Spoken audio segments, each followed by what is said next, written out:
Hello students. Class 12 IT ITS इसके हम लोग सब्जेक्टिव क्वेश्चंस देखेंगे। सब्जेक्टिव क्वेश्चंस का ये पार्ट 2 है और यही आखिरी पार्ट है। इसमें हम लोग एचटीएमएल के मैक्सिमम क्वेश्चंस को देखेंगे और कुछ क्वेश्चंस हम लोग सॉफ्टवेयर इंजीनियरिंग से भी देखेंगे। तो ये जितने भी प्रश्न होंगे ये 3 अंक और 5 अंक के लिए हो सकते हैं। अगर बड़ा आंसर है तो 5 अंक का और छोटा आंसर है तो 3 अंक के लिए। तो सबसे पहला प्रश्न है हम लोगों का, व्हाट इज एचटीएमएल। एचटीएमएल क्या है? मैंने हिंदी में लिख दिया है ना, इंग्लिश और हिंदी दोनों में है। हिंदी में जो आंसर है इसे मैं पढ़ रहा हूँ। एचटीएमएल का मतलब होता है हाइपर टेक्स्ट मार्कअप लैंग्वेज। इसका उपयोग मार्कअप भाषा का उपयोग करके वेब पेज डिजाइन करने के लिए किया जाता है। पहला, एचटीएमएल एक हाइपर टेक्स्ट मार्कअप लैंग्वेज है और मार्कअप लैंग्वेज की सहायता से हम लोग वेब पेज को डिजाइन करते हैं। एचटीएमएल हाइपर टेक्स्ट और मार्कअप लैंग्वेज का एक संयोजन है। हाइपर टेक्स्ट वेब पेजों के बीच लिंक को परिभाषित करता है। टैग के भीतर टेक्स्ट दस्तावेज को परिभाषित करने के लिए एक मार्कअप भाषा का उपयोग किया जाता है जो वेब पेजों की संरचना को परिभाषित करती है। देखिए, इसका एकदम हिंदी जो है आपको थोड़ा सा प्रॉब्लम करेगा, लेकिन इसका इंग्लिश का आपको बड़ा इजी लगेगा। HTML stands for hyper text markup language. HTML का फुल फॉर्म होता है hyper text markup language. It is use to design web pages. इसका इस्तेमाल वेब पेज को डिजाइन करने के लिए होता है using a markup language, markup भाषा का इस्तेमाल करते हुए। HTML is a combination of hyper text and markup language. HTML जो है वो हाइपर टेक्स्ट और मार्कअप लैंग्वेज इन दोनों का कॉम्बिनेशन होता है। Hyper text defines the link between web pages. ये जो हाइपर टेक्स्ट होते हैं ये वेब पेजेस, जो बहुत सारे वेब पेजेस होते हैं उसके बीच जो लिंक होता है उसको डिफाइन करता है। A markup language is used to define the text document within the tag which defines the structure of web pages. Markup language हम लोग इस्तेमाल करते हैं टेक्स्ट डॉक्यूमेंट को डिफाइन करने के लिए with in the tag. Tag का इस्तेमाल करते हुए टेक्स्ट डॉक्यूमेंट को डिफाइन करने के लिए करते हैं, जो कि वेब पेजेस का क्या होता है, वेब पेजेस के स्ट्रक्चर को डिफाइन करता है। तो कम से कम आप 2 सेंटेंस भी अगर आप लिख देते हैं, है ना, एचटीएमएल के विषय में, तो आपके लिए वो काफी होगा। आगे चलते हैं। अगला जो प्रश्न है वो है, व्हाट इज डायनेमिक पेजेस। ठीक है, what is dynamic web page. Dynamic web page क्या होता है? उत्तर इसका पढ़ें पहले हम लोग। डायनेमिक वेब पेज एक ऐसा वेब पेज है जिसमें नियमित रूप से अपडेट की जाने वाली सामग्री शामिल होती है। इस प्रकार एक पेज का उपयोग अक्सर, है ना, इस प्रकार के पेज का उपयोग अक्सर समाचार साइटों या ब्लॉगों के लिए किया जाता है जहां अक्सर नई सामग्री जोड़ी जाती है। और dynamic web page, web page ना, डायनेमिक वेब पेज एक वेब पेज होता है दैट इंक्लूड कंटेंट, जिसमें जो कंटेंट यानी जो चीजें, जो सामग्री होती है, दैट आर अपडेटेड रेगुलरली। ठीक है, एक ऐसा वेब पेज जिसमें जो भी कंटेंट होता है वो रेगुलरली इसमें अपडेट होता रहता है, चेंज होते रहता है। This type of pages is often used for news site. जो न्यूज का वेबसाइट होता है वहां पर आपको देखिए हमेशा उसमें खबरें चेंज होती रहती हैं, या फिर कोई जो ब्लॉग होता है वहां पर where new content is added frequently, है ना, चाहे ब्लॉग हो चाहे न्यूज का कोई वेबसाइट हो, वहां पर जो भी सामग्री है, जो भी कंटेंट है वो हमेशा अपडेट होते रहता है। डायनेमिक पेजों का उपयोग कभी कभी ई कॉमर्स साइटों के लिए भी किया जाता है जहां प्रस्तावित इन्वेंट्री या उत्पाद बार बार बदल सकते हैं। देखिए, आप लोग जो है ई कॉमर्स साइट जैसे Amazon.com या फ्लिपकार्ट में क्या होता है, कभी कोई प्रोडक्ट कभी कोई प्रोडक्ट का लिस्ट को हटा देता है, कभी कोई नया प्रोडक्ट का लिस्ट को जोड़ देता है, तो वो एक डायनेमिक पेज का ही उदाहरण है। तो dynamic pages are also sometimes used for e commerce site where the inventory और product offered many change frequently.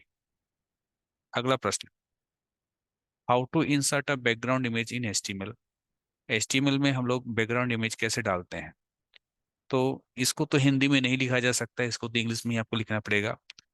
Open HTML file in text editor. HTML file को किसी टेक्स्ट एडिटर में खोलिए। विद इन द स्टार्टिंग, है ना, शुरुआत में, है ना, HTML कोड का जब शुरुआत आप करते हो तो HTML टैग हेड, उसके बाद बॉडी शुरू होता है। तो बॉडी के बाद लिखिए, tag in your HTML file type body background. ठीक है, body background. Give the path of the image we want to add, example body background equal to mountain dot JPG. यानी देखिए क्या होता है ना कि जो बॉडी आपका टैग होता है, उस बॉडी टैग में आप एक प्रॉपर्टी यानी एक एट्रीब्यूट आप डालिएगा बैकग्राउंड, बॉडी बैकग्राउंड की बॉडी जो वेब पेज होगा उसके बैकग्राउंड में क्या रहेगा इज इक्वल टू करके यहाँ पर जो है फाइल का नाम दे देते हैं। ठीक है, यहाँ जो ब्लैंक छोड़ा हुआ है ना वही यहाँ पर बताया गया कि यहाँ पर फाइल का नाम दे देते हैं। Save the HTML file in the text editor and run the file. फिर जिस भी टेक्स्ट एडिटर में ये कोड लिख रहे होते हैं चाहे वो नोटपैड हो, तो उसमें हम लोग उस फाइल को सेव कर देते हैं, फिर उस फाइल को हम लोग रन कराते हैं। तो इस प्रकार से जो भी आपका वेब पेज बनेगा उसके बैकग्राउंड में आपको इमेज नजर आएगा। अगला प्रश्न है what are tag in HTML, explain with example. HTML में टैग क्या होते हैं उदाहरण से समझाइए। HTML tag are the keyword on a web page. HTML tag जो होते हैं वो वेब पेज में कीवर्ड होते हैं दैट डिफाइन, जो कि डिफाइन करते हैं how our web browser must format and display our web page. Hindi में पढ़ें इसको। एचटीएमएल टैग एक वेब पेज पर कीवर्ड होता है। ठीक है, एचटीएमएल टैग वेब पेज पर एक क्या होता है, कीवर्ड होता है जो परिभाषित करते हैं कि आपके वेब ब्राउजर आपके वेब पेज को कैसे प्रदर्शित करना चाहिए या कैसे प्रदर्शित करेंगे, है ना, कि आपका वेब ब्राउजर किस प्रकार से आपके वेब पेज को प्रदर्शित करेंगे। आगे बताया गया है इसी के बारे में। Almost all tag contains two part, जितने भी टैग होते हैं एचटीएमएल में उसका दो हिस्सा होता है, an opening and a closing tag. एक ओपनिंग टैग होता है, एक क्लोजिंग टैग होता है। फॉर एग्जांपल जैसे कि एचटीएमएल जो लिखा हुआ है इज द ओपनिंग टैग, लेकिन वही स्लैश लगा करके अगर हमने एचटीएमएल लिख दिया तो ये क्या कहलाएगा, क्लोजिंग टैग कहलाएगा। Note that the closing tag has the same text as the opening tag. आप देखेंगे कि ओपनिंग टैग में जो लिखा हुआ है वही आपके क्लोजिंग टैग में भी होता है, बट वहां पर हम लोग का एक स्लैश एक्स्ट्रा लगा होता है, but has an additional forward slash, है ना, ये लगा होता है। तो वही यहाँ पर कह रहा है, हिंदी में कह रहा है कि लगभग सभी टैग में दो भाग होते हैं, एक ओपनिंग और एक क्लोजिंग टैग होता है। उदाहरण के लिए एचटीएमएल ये जो है ये ओपनिंग टैग है और स्लैश एचटीएमएल ये आपका क्लोजिंग टैग है। ध्यान देना है कि क्लोजिंग टैग में ओपनिंग टैग का जैसा ही सारा चीज होता है, जैसे यहाँ पर एचटीएमएल लिखा हुआ है तो यहाँ भी एचटीएमएल लिखा हुआ है, लेकिन इसमें एक अतिरिक्त फॉरवर्ड स्लैश कैरेक्टर लगा होता है। उदाहरण के तौर पर, अब उदाहरण जो है उसको तो हिंदी में नहीं लिखा जा सकता है, ये कोड है, तो कोड जो है दोनों जगह सेम ही है। ठीक है, ये एचटीएमएल टैग, उसके बाद हेड लिखा जाता है, उसके बाद टाइटल लिखा जाता है। टाइटल में कुछ आप लिखेंगे, फिर टाइटल का जो है वो क्लोजिंग टैग होगा। फिर जो हेड यहाँ खुला है हेड का भी आपका क्लोजिंग होगा। फिर इसके बाद बॉडी शुरू होता है, बॉडी टैग, उसमें फिर जो भी आप वेबसाइट में दिखाना चाहते हैं, जो भी वेब पेज में दिखाना चाहते हैं वो चीज़ यहाँ लिख दीजिए। और फिर यहाँ पर क्लोजिंग, क्लोजिंग है ना, क्लोजिंग टैग होगा, बॉडी का क्लोजिंग टैग होगा। और सबसे शुरू में जो एचटीएमएल खुलता है उसको सबसे लास्ट में एचटीएमएल को हम लोग बंद करते हैं। अगला प्रश्न, write the code in HTML to set background colour as red. आपको एचटीएमएल में एक कोड लिखना है जिसमें जो भी आपका वेब पेज बनाएंगे उसका बैकग्राउंड कलर रेड हो, और उसमें एक टेक्स्ट लिखा हुआ हो I am learning web page designing. ठीक है, उसमें एक टेक्स्ट लिखा हुआ मिले कि I am learning web page designing, जो कि ब्लू में लिखा हुआ होना चाहिए। तो बैकग्राउंड का रंग लाल करने के लिए एचटीएमएल में कोड लिखें और I am learning web page designing को नीला रंग में लिखें। ठीक है, तो कोड जो है इसको हिंदी में नहीं लिखा जा सकता, वो तो इंग्लिश में ही रहेगा। सबसे पहले आपका यहाँ पर एचटीएमएल, फिर हेड, देखिए पैटर्न समझना है ना आपको, एचटीएमएल के बाद हेड, फिर टाइटल, फिर यहाँ टाइटल में जो आप लिखना चाहें लिखिए, फिर टाइटल बंद, फिर हेड बंद। उसके बाद देखिए बॉडी, बॉडी के साथ एक एट्रीब्यूट यहाँ जुड़ा जाएगा, बॉडी के साथ बीजी कलर मतलब background colour is equal to red. ठीक है, कलर का नाम लिख देना है और डबल कोट में लिख देना है।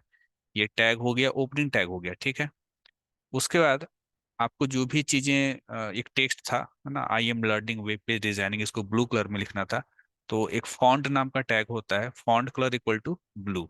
ठीक है, ये ओपनिंग टैग हो गया। फिर जो भी चीज दिखाना है ब्लू कलर में उसको लिखिए I am learning web page designing. और फिर ये फॉन्ट जो टैग था उसका क्लोजिंग, है ना, ये यहाँ पर ओपनिंग था, यहाँ पर क्लोजिंग था। तो ये जो चीज है ना पूरा, वो पूरा ब्लू रंग में प्रिंट होगा। अच्छा, यहाँ पर जो बॉडी शुरू हुआ है ये बॉडी यहाँ बंद होगा, और जो एस्टिमल शुरू हुआ हुआ हमारे पर एस्टिमल यहाँ पर बंद होगा। तो ये था कोड। अगला प्रश्न है what are the features of HTML. HTML की विशेषताएं क्या है? तो features of HTML are, it is easy to learn and easy to use. सीखना आसान है, इस्तेमाल करना आसान है, ये प्लेटफॉर्म इंडिपेंडेंट है। Image, video, audio can be added to the web page, आसानी से वेब पेज में इन चीज़ों को जोड़ सकते हैं। Hypertext can be added to the text, और it is a markup language. Hindi में बात करें तो इसके बारे में कहा गया है, इसे सीखना और उपयोग करना आसान है, यह प्लेटफॉर्म स्वतंत्र है। इमेज, वीडियो, ऑडियो को वेब पेज में जोड़ा जा सकता है। हाइपर टेक्स्ट को टेक्स्ट में जोड़ा जा सकता है, और यह एक मार्कअप भाषा है। अगला प्रश्न, HTTP क्या है? What is HTTP? इसका उत्तर देखिए। HTTP का सबसे पहले फुल फॉर्म बताया गया है। HTTP stands for hyper text transfer protocol. It is a protocol use to access the data on the world wide web. ये एक ऐसा प्रोटोकॉल है जिसका इस्तेमाल हम लोग वर्ल्ड वाइड वेब यानी इंटरनेट पर डेटा को एक्सेस करने के लिए करते हैं। The HTTP protocol can be use to transfer the data in the form of plain text, hyper text, audio, video and so on. Hindi में बात करें, HTTP का मतलब होता है hyper text transfer protocol, full form. यह एक प्रोटोकॉल है। प्रोटोकॉल मतलब एक सेट ऑफ रूल को प्रोटोकॉल बोलते हैं, ठीक है। यह एक प्रोटोकॉल है जिसका उपयोग वर्ल्ड वाइड वेब यानी ट्रिपल डब्ल्यू पर डेटा तक पहुंचने के लिए किया जाता है। HTTP प्रोटोकॉल का उपयोग डेटा को सादे text, hyper text, audio, video आदि के रूप में स्थानांतरित करने के लिए किया जाता है। यही यानी कि यही एक प्रोटोकॉल है जिसकी मदद से आप अपने वेब किसी वेबसाइट को ओपन करते हैं तो वेबसाइट पर जो वेब पेज होता है उसमें चीजें दिखाई देती हैं। अगला प्रश्न, which software we use to run HTML code? HTML code को चलाने के लिए हम किस सॉफ्टवेयर का उपयोग करते हैं? उत्तर छोटा सा है, कम मार्क्स में आएगा। The program use to open HTML document is a browser. ठीक है, तो वो प्रोग्राम जिसका इस्तेमाल हम लोग HTML डॉक्यूमेंट खोलने के लिए करते हैं वो ब्राउजर कहलाता है, जैसे फायरफॉक्स और Google Chrome. The program use to create HTML document is text editor. ये मैंने एक्स्ट्रा बता दिया है, इसको लिखने की आवश्यकता नहीं है। कि HTML डॉक्यूमेंट कोड को लिखने के लिए, है ना, कोड कहाँ लिखेंगे? किसी टेक्स्ट एडिटर में लिखा जाएगा, जैसे कि नोटपैड प्लस है या सबलाइन टेक्स्ट, ठीक है, ये है। तो HTML दस्तावेजों को खोलने के लिए उपयोग किया जाने वाला प्रोग्राम ब्राउजर होता है। ये आपका मुख्य उत्तर हुआ, ठीक है। जैसे कि फायरफॉक्स या गूगल क्रोम। यहाँ तक अगर आप लिख देते यही इसका आंसर है। ये मैंने कुछ एक्स्ट्रा लिख दिया है, ठीक है, जहां पर मैंने केवल ये बता दिया है कि HTML का कोड लिखते कहाँ है, तो नोटपैड प्लस पे लिखते हैं, यहाँ पर सबलाइन टेक्स्ट इस पे लिखते हैं। अगला प्रश्न है, what is web browser? Give example. Web browser क्या होता है, उदाहरण दीजिए। अब web browser is a software application. Web browser एक सॉफ्टवेयर एप्लीकेशन होता है that is use to access the world wide web, जिसके इस्तेमाल से हम लोग वर्ल्ड वाइड वेब को इस्तेमाल कर सकते हैं। It is an interface between user and the information available on the web. ये आप यानी हम जो यूजर हैं और जो इंटरनेट पर जो इंफॉर्मेशन अवेलेबल है उसके बीच एक इंटरफेस का काम करता है, एक जुड़ाव का काम करता है। आगे कुछ बताया गया है, the web browser can be called a client program as it requests the web server for the information demanded by the user. Some of the common browsers are Mozilla, Google, Mozilla, Firefox, Safari, Internet Explorer, Netscape, Navigator, etc. Hindi में बात करते हैं। Web browser एक software application है जिसका उपयोग world wide web तक पहुंचने के लिए किया जाता है। यह उपयोगकर्ता और वेब पर उपलब्ध जानकारी के बीच एक इंटरफेस की तरह काम करता है। आगे कहा गया है, वेब ब्राउज़र को क्लाइंट प्रोग्राम कहा जा सकता है क्योंकि यह उपयोगकर्ता द्वारा मांगे गई जानकारी के लिए वेब सर्वर से अनुरोध करता है। यानी वेब ब्राउज़र के माध्यम से एक यूजर जो है रिक्वेस्ट भेजता है किसके पास? वेब सर्वर के पास। कुछ सामान्य ब्राउज़र है जैसे Google, Mozilla Firefox, safari, internet explorer, Netscape, navigator. अगला प्रश्न, HTML में TD क्या है? हम इसका प्रयोग कैसे करते हैं?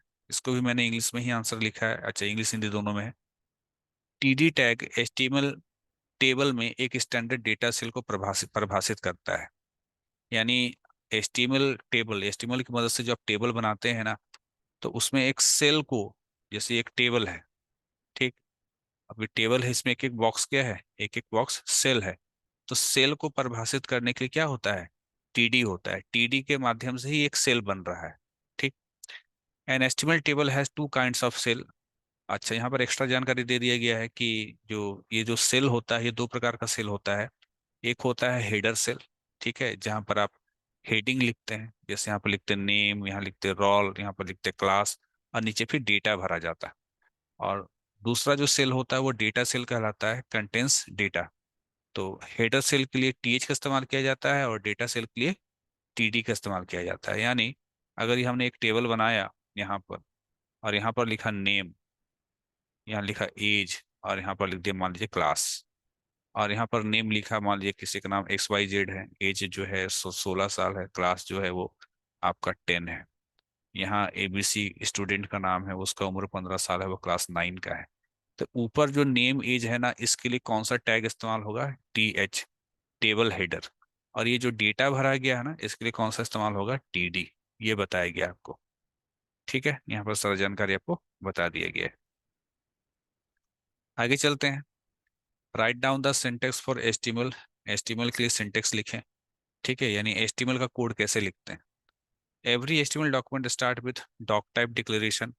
डॉक टाइप HTML, सबसे पहले कोई भी जो है ना आपका HTML का डॉक्यूमेंट लिखेंगे या कोडिंग लिखेंगे, तो सबसे पहला लाइन में ये लिखा जाता है, HTML document itself begin with HTML and end with HTML। HTML का जब हम लोग डॉक्यूमेंट यानी कोड लिखते हैं तो सबसे पहले HTML ऐसे शुरू होता है, और सबसे आखिरी में जाकर के /HTML लगता है। The main content of document placed under body and body. जो चीजें आपको वेब पेज में दिखानी होती हैं, आप इन दो बॉडी के बीच में लिखते हैं, ठीक है। Then eventually comes the sub heading. आप इस लाइन को ना भी लिखे तो भी चलेगा, ठीक है। तो कह रहा है इसके बाद जो है सब हेडिंग, सेक्शन हेडिंग, पैराग्राफ, ये सब कुछ लिखा जाता है। फिर यहाँ बताया कि BR टैग जो है use to insert a line break in text. अगर दो लाइन के बीच में ब्रेक लाना है तो BR टैग का इस्तेमाल करते हैं। It applies as a line division without changing paragraph. यहाँ पर क्या होता है, दो लाइन के बीच में डिवीजन का काम करता है, बिना पैराग्राफ को चेंज किए हुए। It is an empty tag. BR को इम्पिटी टैग कहा गया है, which means it does not require a closing tag. यानी BR टैग का कोई क्लोजिंग टैग नहीं होता। जैसे HTML का क्लोजिंग है ना, बॉडी का क्लोजिंग है, लेकिन BR का नहीं होता है। हिंदी में क्या लिखा हुआ है? HTML दस्तावेज स्वयं HTML से शुरू होता है और /HTML पर समाप्त होता है। दस्तावेज की मुख्य सामग्री बॉडी और /बॉडी संलग्न टैग के अंतर्गत रखी गई है। यानी जो भी चीजें आपको वेबसाइट पे दिखाना है, यानी वेब पेज पे दिखाना है, उसको इन बॉडी टैग के भीतर लिखा जाता है। फिर अंततः उपशीर्षक, अनुभाग शीर्षक, पैराग्राफ इत्यादि आते हैं। BR टैग का उपयोग टेक्स्ट में लाइन ब्रेक डालने के लिए किया जाता है। यह अनुच्छेदों को बदले बिना, यानी पैराग्राफ को बदले बिना पंक्ति विभाजन के रूप में लागू होता है। यह एक इम्पिटी टैग है, खाली टैग है, जिसका अर्थ है कि इसे क्लोजिंग टैग की आवश्यकता नहीं है। एग्जाम्पल के तौर पर यहाँ पर दे दिया गया है। सबसे पहले देखिए यहाँ पर क्या है, डॉक टाइप HTML, उसके बाद HTML, उसके बाद बॉडी। बॉडी के अंदर हमने इतना सारा कुछ लिखा है, यही सब आपके कंप्यूटर के स्क्रीन पर प्रिंट होगा। ये सारा कुछ कंप्यूटर के स्क्रीन पर क्या होगा? कंप्यूटर के स्क्रीन पर प्रिंट होगा, ठीक। अब यहाँ पर बॉडी बंद, फिर HTML बंद। What is software testing? Software testing क्या होता है, यहाँ पर आ जाते हैं। सॉफ्टवेयर टेस्टिंग, जिसको हम लोग सॉफ्टवेयर परीक्षण कहेंगे। सॉफ्टवेयर परीक्षण विकसित उत्पाद में त्रुटियां ढूंढने की प्रक्रिया है। यानी जो भी उत्पाद विकसित किया गया है ना, उस उत्पाद में क्या त्रुटियां हैं, वो होता है। यह भी जांचता है कि क्या वास्तविक परिणाम अपेक्षित परिणामों से मेल खा सकते हैं। यानी कि जो हम लोगों का परिणाम चाह रहे थे कि हम लोग को जो परिणाम मिले किसी उत्पाद से, क्या वो अभी जो परिणाम मिल रहा है उससे मेल खा रहा है कि नहीं खा रहा है, ठीक है। साथ ही ये 200 लापता आवश्यकता या अंतराल की इस पहचान में सहायता करता है। इंग्लिश में बात करें, इंग्लिश में भी चीजें आपको समझ में आ जाएगी। Software testing is the process of finding errors in the developed product. जो आपने प्रोडक्ट को डेवलप किया है, उसमें एरर फाइंड आउट करने की प्रक्रिया को सॉफ्टवेयर टेस्टिंग कहते हैं। कि आपने जो प्रोडक्ट बनाया है ना, उसमें क्या किसी प्रकार का कोई एरर है या नहीं है, उस एरर को फाइंड करने का, उस एरर को खोजने की प्रक्रिया को सॉफ्टवेयर टेस्टिंग कहते हैं। It also checks whether the real outcome can match expected result. यहाँ ये भी देखा जाता है कि जो रियल में जो उसमें जो आपको सुविधा मिल रहा है, आपका प्रोडक्ट रियल में जो आपको सुविधा दे रहा है, और आपने जो एक्सपेक्ट किया था, आपने जो आशा लगाया था कि प्रोडक्ट ये सुविधा देगा, क्या उससे मैच खा रहा है। As well as aid in the identification of defect, missing requirement और गैप। साथ ही साथ ये भी देखा जाता है, या इस चीज में भी हमको सहायता मिलती है पहचान करने में कि क्या उस प्रोडक्ट में कोई डिफेक्ट है, क्या कुछ कोई चीज मिस कर रहा है, ठीक है, कोई मिसिंग रिक्वायरमेंट है या कोई गैप है। आगे अगला जो है उसको हम हिंदी में यहाँ पर देखें। उत्पाद यानी जो भी प्रोडक्ट है, उत्पाद को बाजार में लॉन्च करने से पहले परीक्षण अंतिम चरण है। ठीक है, परीक्षण अंतिम चरण है, यानी कोई भी उत्पाद बन गया है, कोई भी प्रोडक्ट बन गया, उसको मार्केट में लॉन्च करना है। तो मार्केट में लॉन्च करने से पहले जो है ये अंतिम चरण होता है सॉफ्टवेयर टेस्टिंग। ठीक है, यहाँ पर उत्पाद का मतलब सॉफ्टवेयर के बारे में कह रहे हैं, जो सॉफ्टवेयर डेवलप हुआ है। इसमें किसी उत्पाद के विभिन्न पहलुओं की जांच, विश्लेषण, अवलोकन और मूल्यांकन शामिल है। जो भी आपका प्रोडक्ट, जो भी सॉफ्टवेयर आपका तैयार हो गया है, जो अब मार्केट में जाने वाला है कोई नया सॉफ्टवेयर बन करके, तो उसका बहुत सारा पहलू का जांच होता है, उसका विश्लेषण किया जाता है, अवलोकन और मूल्यांकन किया जाता है। अगला प्रश्न है, what is SDLC? Name 5 models use in SDLC. SDLC क्या है और एसडीएलसी में प्रयुक्त 5 मॉडल के नाम बताइए। तो हम लोग यहाँ पर आते हैं। एसडीएलसी या सॉफ्टवेयर डेवलपमेंट लाइफ साइकिल एक ऐसी प्रक्रिया है जो कम से कम समय में उच्चतम गुणवत्ता और सबसे कम लागत के साथ सॉफ्टवेयर तैयार करती है। यानी यहाँ पर एसडीएलसी यानी सॉफ्टवेयर डेवलपमेंट लाइफ साइकिल एक ऐसा प्रक्रिया है जिसमें हम काफी कम समय में बहुत अच्छी गुणवत्ता वाला और कम लागत में एक सॉफ्टवेयर को तैयार करते हैं। यानी पैसा भी कम लगेगा और अच्छा क्वालिटी का आपका सॉफ्टवेयर भी बनेगा और काफी कम समय में। एसडीएलसी चरणों का एक अच्छी तरह से संरचित प्रवाह प्रदान करता है जो कि किसी संगठन को जल्दी से उच्च गुणवत्ता वाले सॉफ्टवेयर का उत्पादन करने में मदद करता है, जो अच्छी तरह से परीक्षण किया गया है और उत्पादन में उपयोग करने के लिए तैयार है। इसको इंग्लिश वर्जन में पढ़े तो देखिए क्या लिखा है, कहा गया है। SDLC provides well structured flow of phases, ठीक है, that helps an organisation to quickly produce high quality software. SDLC जो है वो किसी ऑर्गेनाइजेशन को, है ना, किसी ऑर्गेनाइजेशन को एक हाई क्वालिटी सॉफ्टवेयर बनाने में काफी हेल्प करता है, इसका सीधा सा अर्थ है। Which is well tested and ready to production, ready for production use. यानी हमने सॉफ्टवेयर को टेस्ट कर लिया, हमने एक सॉफ्टवेयर बना लिया, अब उस सॉफ्टवेयर का बड़े पैमाने पर प्रोडक्शन करना है। ठीक है, तो बड़े पैमाने में प्रोडक्शन करने से पहले ये जो है ना, ये प्रोसेस को किया जाता है। आगे इसमें आपसे एक प्रश्न पूछा था कि किन्हीं 5 मॉडल के नाम बताइए एसडीएलसी का। तो यहाँ पर पहला मॉडल का नाम मैंने लिखा है वाटरफॉल मॉडल, दूसरा है वी शेप्ड मॉडल, अगला है इटरेटिव मॉडल, फिर स्पाइरल मॉडल और बिग बैंग मॉडल। तो यहाँ पर 13 प्रश्न मैंने यहाँ पर आपको कराया है, इन 13 प्रश्नों को आप देख लीजिएगा। और नेक्स्ट आपका जो है अगले दिन एग्जाम एग्जाम है, तो इसको जो है मोटे तौर पर देख करके जाइए, इसमें से बहुत सारा क्वेश्चन जो है आपके एग्जाम में आ सकता है।